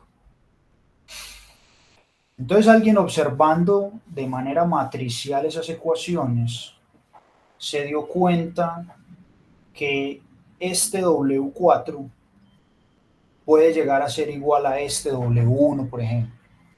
Este W6 puede llegar a ser igual a un W2. Entonces de alguna u otra manera se reduce mucho la matriz. La matriz sigue siendo del mismo orden, pero ya los términos empiezan a ser muy iguales y de manera simétrica empiezan a trabajar sobre esas matrices para reducir la cantidad de operaciones. Entonces yo ya estoy escribiendo esa transformada de Fourier discreta en esa forma matricial muchísimo más sencilla. Bueno, y también existirá pues la inversa. De manera muy sencilla, una operación lineal muy fácil de manipular. Entonces en un ejemplo 4, pues en esa misma secuencia de 4 puntos, miremos W0, tengo W0, pues el W0 recuerden que es E a la 0. Tenemos 1, 1, 1, 1, el W1 en este caso me está dando menos I, que ese menos I se repite por acá también otra vez, menos I. Miren que este valor de menos 1 es este mismo valor de menos 1 y aquí tengo W2 y aquí tengo W6. Entonces, este proceso de encontrar esta matriz es la que me va a permitir, o le permitió pues a estas personas, poder manipular esas matrices y hacer que los cálculos sean muchísimo más fáciles, más cortos. Muchísimo más cortos. Entonces, si yo tengo una secuencia sencilla de 0, 1, 2, 3, encontrar esa matriz pues será muy sencillo. Encontrar esa matriz a partir de estos resultados. Aquí ya la tengo. Y ya tengo esa W4. Y ya multiplicarlo por los valores de X evaluados en la función, pues será muy sencillo manejar eso matricialmente.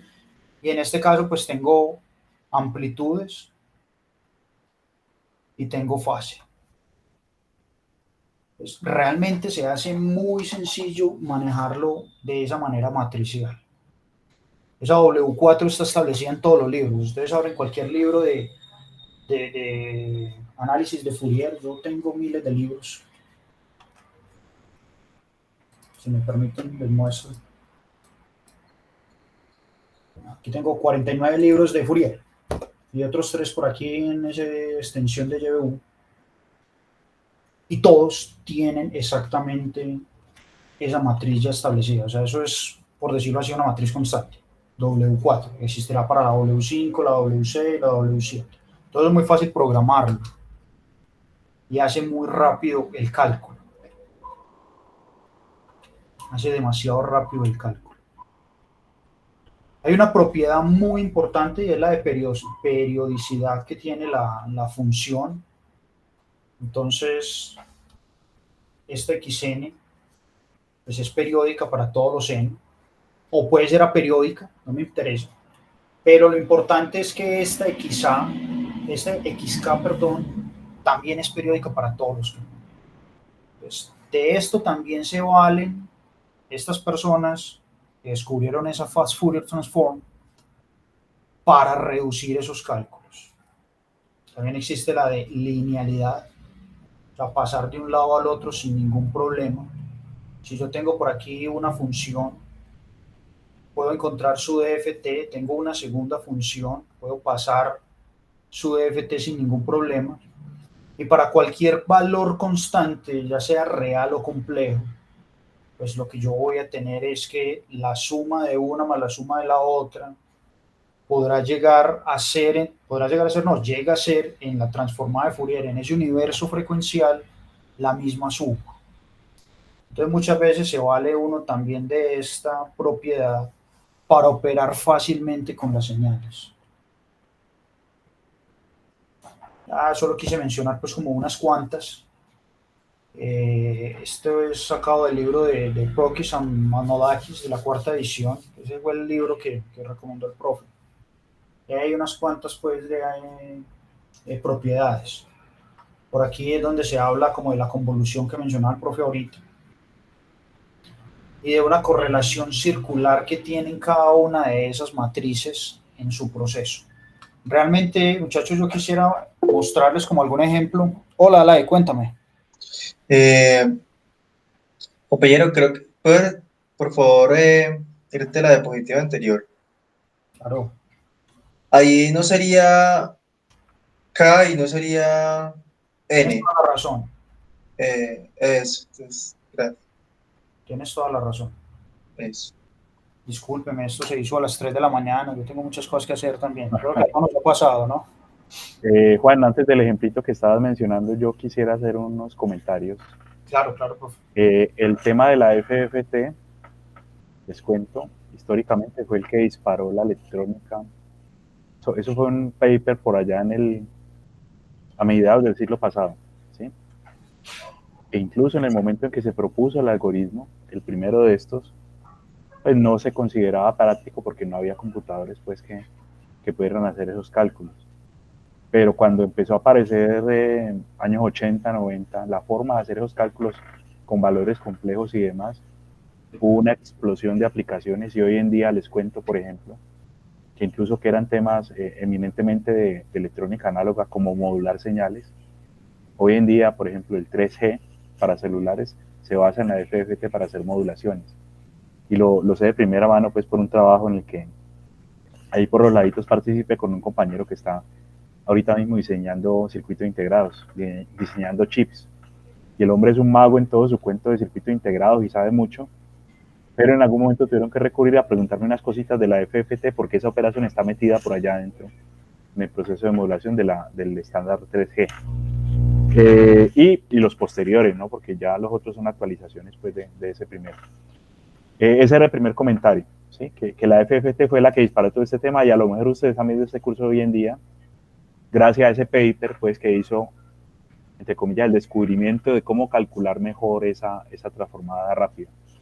El otro tema es con el asunto de la optimización en cuanto a los cálculos. Yo te iba a pedir un poquito de volverte, Juan, donde estás definiendo el W sub n mayúscula. ¿Dónde está W sub n? En la siguiente, de pronto. La siguiente. Esa. No. Donde dice W sub n es igual a E a la no sé qué, no sé qué. Esta, profe. Esa, exacto. Saque esa exponencial compleja, perdón, el Kn, ¿sí? Sacando lo que tiene encerradito ahí, Juan, W sub n es E a la menos J, 2pi sobre n mayúscula. Eso tiene unas simetrías porque, pues, analizando el fasor y con lo que estaba hablando Juan también respecto a que esa exponencial compleja lo último es básicamente una descomposición en un coseno y un seno. Ese número complejo, independientemente del exponente, siempre tiene magnitud 1. Y lo que tú estás haciendo es ubicar un fasor o un vector siempre de magnitud 1 en diferentes posiciones angulares. Y a veces uno llega y en esa generación de la matriz, W0, W1, da la vuelta en ese círculo y vuelve y se ubica en posiciones que ya había precalculado anteriormente. Entonces hay una simetría, y Juan lo explicó muy bien, hay unas simetrías ahí en esa matriz que uno dice, ¿yo para qué estoy calculando lo mismo que ya había hecho antes? ¿Sí? Vale la pena analizar esas simetrías de tal manera que yo no pierda tiempo haciendo cálculos que ya tengo hechos de términos de la matriz que ya cubrí anteriormente. Y ese es el algoritmo de FFT. Básicamente analizar esas simetrías y a ver cómo me ahorro los cálculos. Otra cosita particularmente interesante y útil en la práctica para que lo tengan en cuenta es que en ese estudio de simetrías se dieron cuenta de que siempre esa matriz se puede partir por mitades. Yo tengo una matriz de dimensiones n mayúscula por n mayúscula, puedo partir los cálculos en términos de n medios.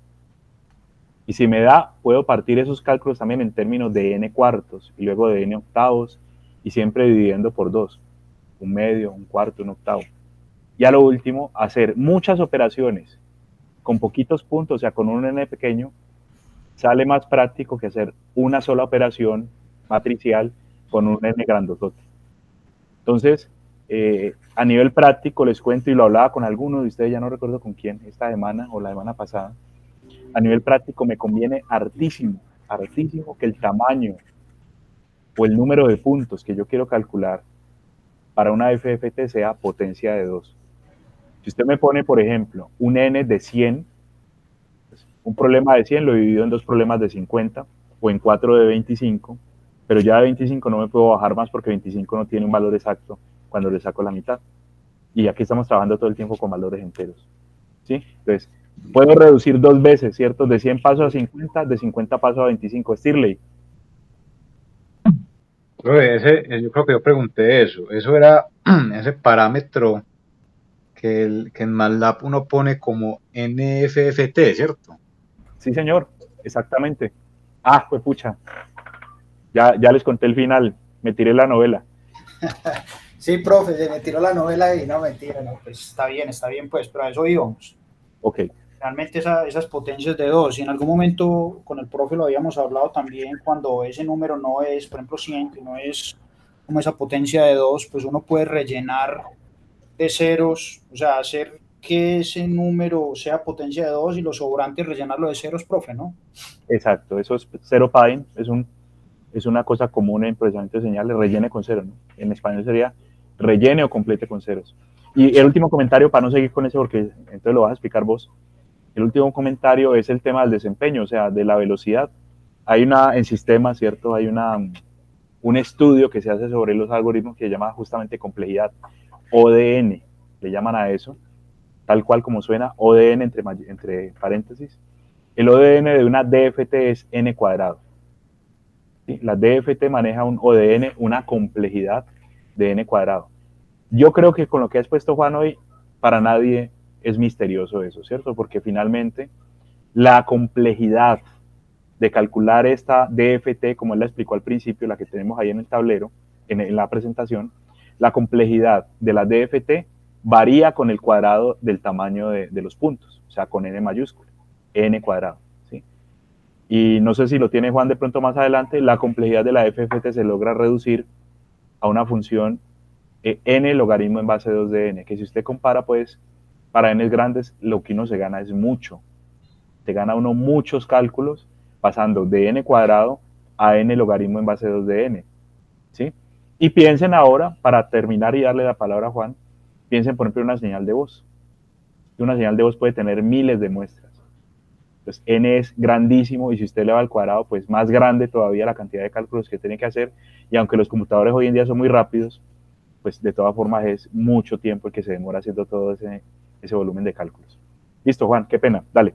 Tranquilo, profe, no, pues pena que no, muchas gracias, profe. Yo sí leí lo del logaritmo en base 2, no lo tengo, pero sí es verdad, esa cantidad de cálculos pues se puede reducir en función de ese logaritmo.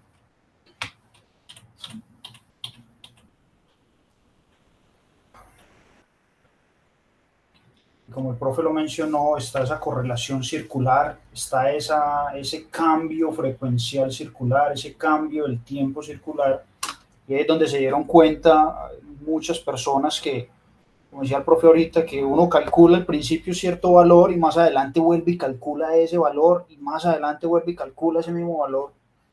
Entonces ahí fue donde entró como esa idea, a partir de esa secuencia circular, que si yo ya calculé eso, ¿para qué lo voy a hacer otra vez? Entonces es donde se reduce esa cantidad de cálculos. Entonces recuerda, una EFT tiene n a la 2 multiplicaciones complejas y tiene n-1 sumas complejas.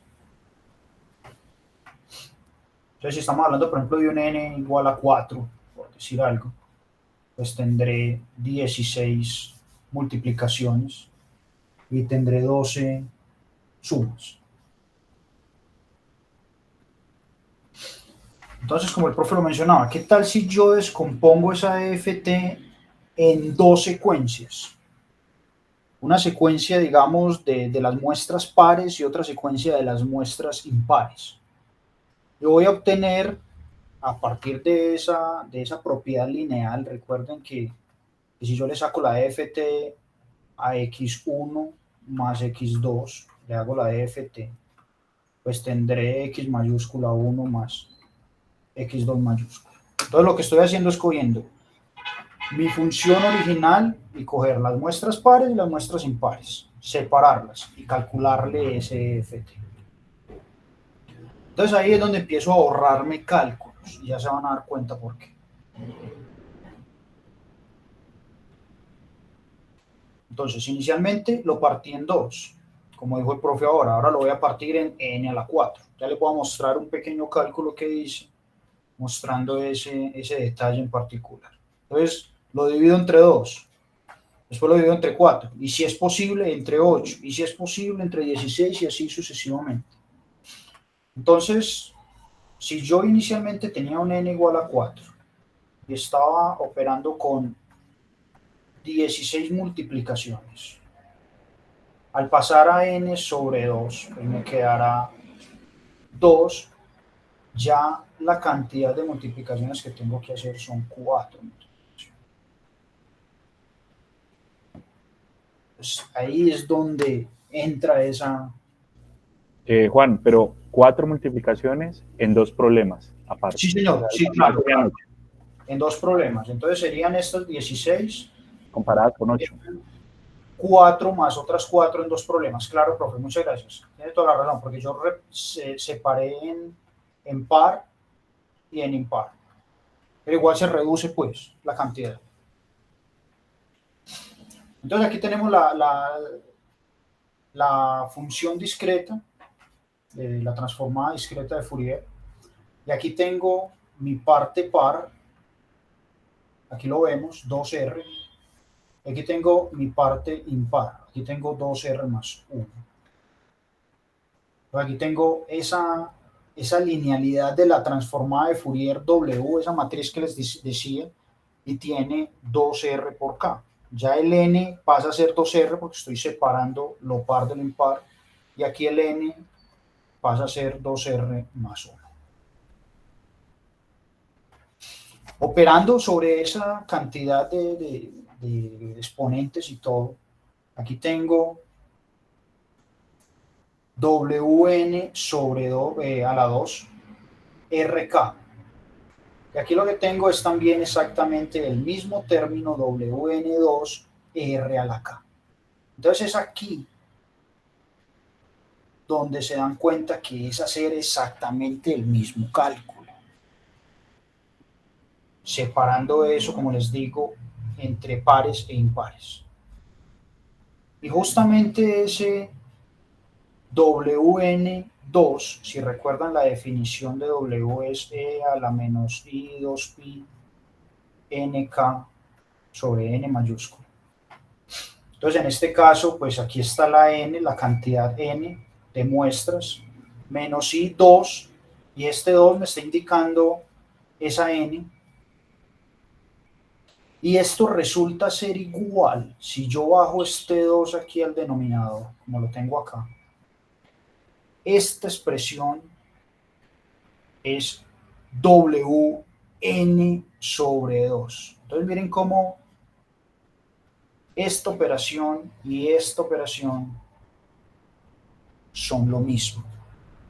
Entonces ahí es donde se dan cuenta, manipulando esas transformaciones lineales, esos W, esas matrices, de cómo poder reducir este N a N menos 2.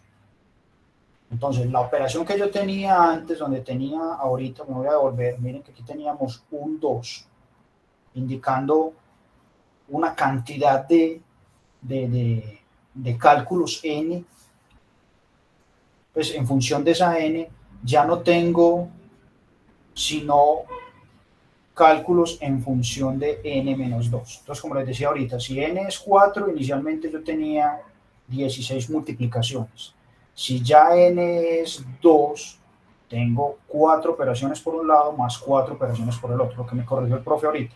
Aquí tengo 4 operaciones y aquí tengo otras 4 operaciones. Entonces se reduce cada vez más.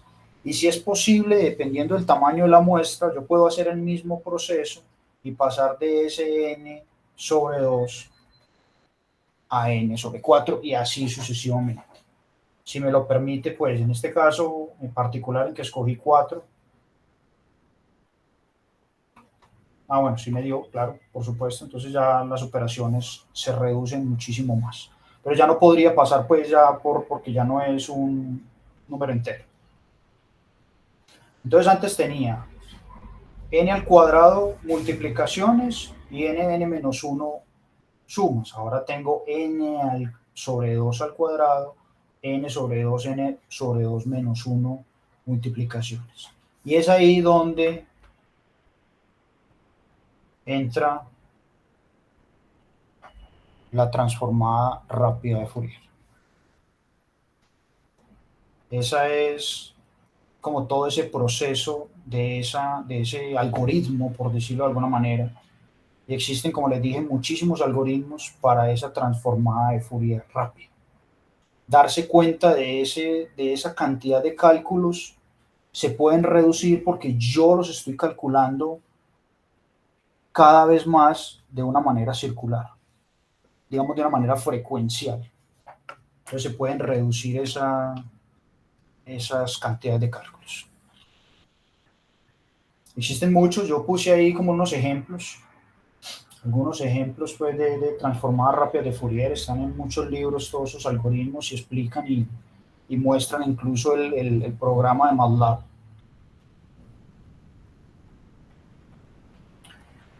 Y las 80.000 aplicaciones que pueden tener. Yo ahí menciono algunas, no menciono todas, de todas las posibles aplicaciones que puede tener esa transformada rápida de Fourier. Ahora el profe mencionó unas, yo les mencioné desde la parte sísmica otras. Les voy a mostrar, si el profe me permite un momento, me tengo que pasar de computador, voy a dejar de compartir acá y me paso al otro computador rápidamente.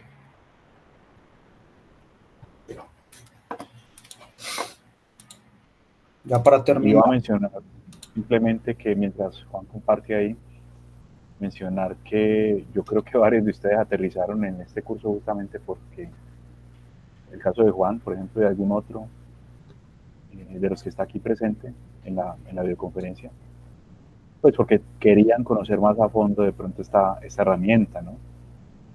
Y ya ven ustedes pues que finalmente la herramienta es muy, muy útil y tiene muchas cosas pues que le sirven a uno para analizar señales en diferentes contextos. Pero sí es bueno, y esta clase tiene el objetivo de pronto de aclarar algunas cosas del uso, ¿sí? Por ejemplo, el tema de la n, que sea potencia de 2, que no puede ser menor que la longitud de la secuencia que voy a analizar. Uno se puede imaginar, por ejemplo, cómo es la transformada de Fourier, la FFT, perdón, en 2 dimensiones, que la hay, y con eso se analizan imágenes, por ejemplo, y demás. Dale, Juan. Chicos, ¿me recuerdan cómo es que se amplía? Es por home. en preferencias. Eso, preferencias y luego fuentes. Aquí en fonts. Sí. Por ahí quiero un 14.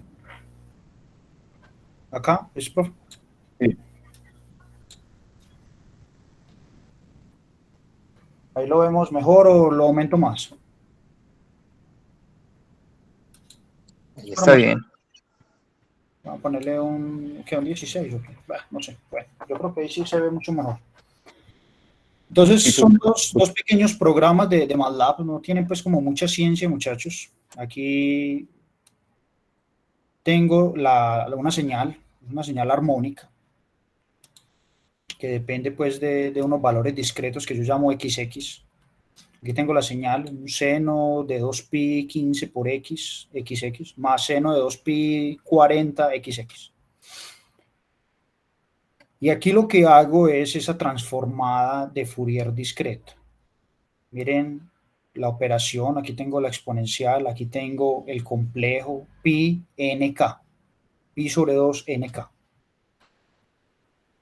Entonces, lo que les quería mostrar rápidamente acá es el tiempo. Aquí hago la transformada rápida de Fourier, la transformada discreta de Fourier, perdón. Pues si yo pongo a correr eso, pues eso se demora nada. 1.56 segundos. Ahí tenemos los diferentes espectros. Tengo 1000 datos, pues muchachos. Trabajar pues con esto se vuelve un poco complejo por la cantidad de datos, pero toca hacerlo. Pero más que eso es el tiempo. 1.56 segundos se demoró. Exactamente la misma señal. Y ya MATLAB tiene su función de FFT, de la transformada rápida de Fourier.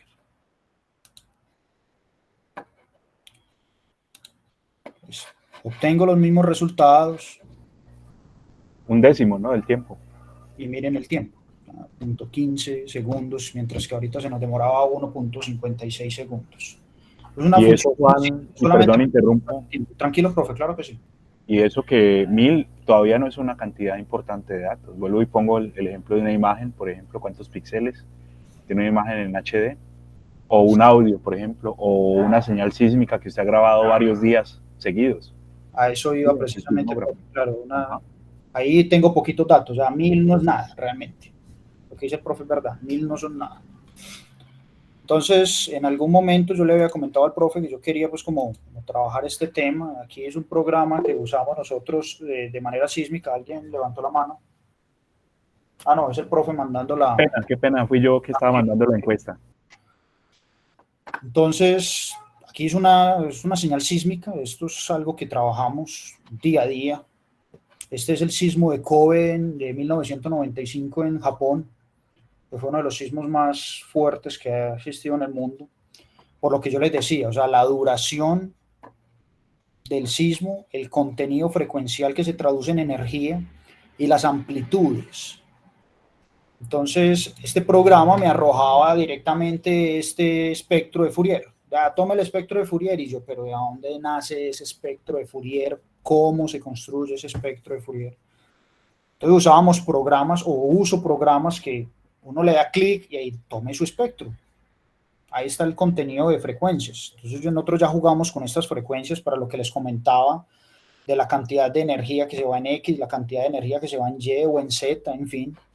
Y también tiene forma de hacer los filtros, que esto ya lo veremos pues más adelante con el profe. Entonces, una preguntita, Juan, ¿cuántas muestras puedes estar viendo ahí? ¿De cuántos datos estamos hablando? Estos son, ya te digo, profe, ya hablámoslo aquí rápidamente.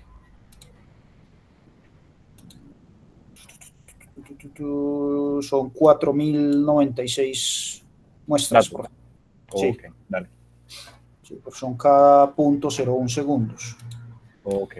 Incluso, profe, estas señales, por ese tema de método numérico, muchas veces yo en MATLAB les hago el resample para tener muchísimo más datos, obtengo muchísimo más datos, pero para tener un delta de t mucho más pequeño y poder jugar con eso. Entonces realmente se puede traducir a 400.000 datos tranquilamente. Ya. Sí, sí. Entonces ya, muchachos, con eso termino la presentación. El día de hoy apenas fue. Sí, yo quiero agradecerle a Juan. Sé que no es fácil porque el área de conocimiento de él pues es otra completamente diferente, pero mire cómo converge finalmente también a temas de procesamiento de señales. Y bueno, muchas gracias, repito, pues por el tema, aprendí muchas cositas ahí pues y de todas formas yo quiero estar enterado también de las diversas aplicaciones y han visto ustedes que yo les pregunto mucho justamente para poder tener como ese panorama también y poder de pronto en ocasiones futuras mencionar como ejemplos cosas que hemos trabajado aquí.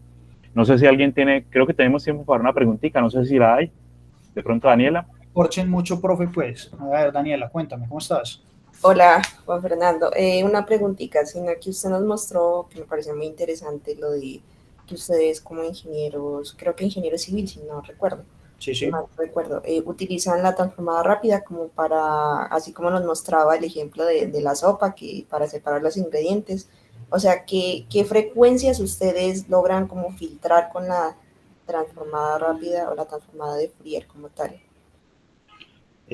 Depende mucho, digamos, de la frecuencia que tenga el edificio. Entonces, suponete que la frecuencia de la estructura son 5 Hz, por decir algo. Entonces, con ese registro sísmico, voy a volver a compartir aquí rápidamente.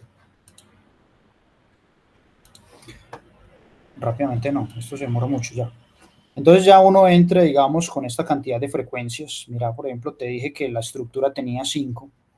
Entonces, mirar qué cantidad de energía es la que yo tengo para esa frecuencia de 5 Hz y que no se presente esa resonancia, como te digo.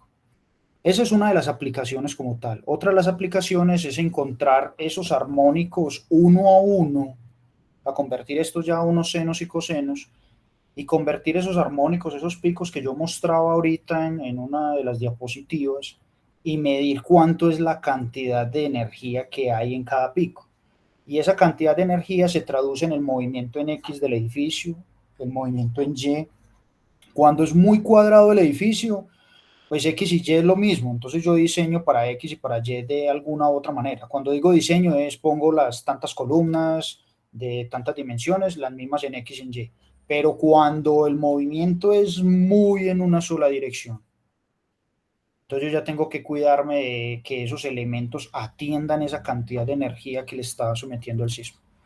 No sé, Daniela, si con eso te queda un poco más claro como el caso práctico mío de todo este procesamiento de señales. O sea, más que todo lo utilizan como para ver la cantidad de estructura que debe tener el edificio. La cantidad de energía que va a recibir el edificio o el puente, lo que sea, a partir de un sismo, sí. Ah, ok, listo ya. Vale, gracias. Claro. Bueno, yo voy a dejar de grabar mientras paramos aquí la grabación. Y les recuerdo de pronto un videito de yo se los envié, creo, que los compartí, de un ingeniero quizás de estructuras, creo que era mexicano. Y él mostraba pues como unos modelitos muy sencillos, pues físicos de diferentes estructuras que oscilan a diferentes frecuencias. Y él hablaba ahí pues y movía la mesa, ¿no? Entonces, lo que uno intenta evitar es que el sismo con su frecuencia o su energía en ciertos valores de frecuencia entre a resonar con la estructura pues particular, porque no eso decae, como pasó con el puente de Tacoma y como pasa con muchas estructuras más. Ese era como el tema ahí, ¿no? Sí, señor.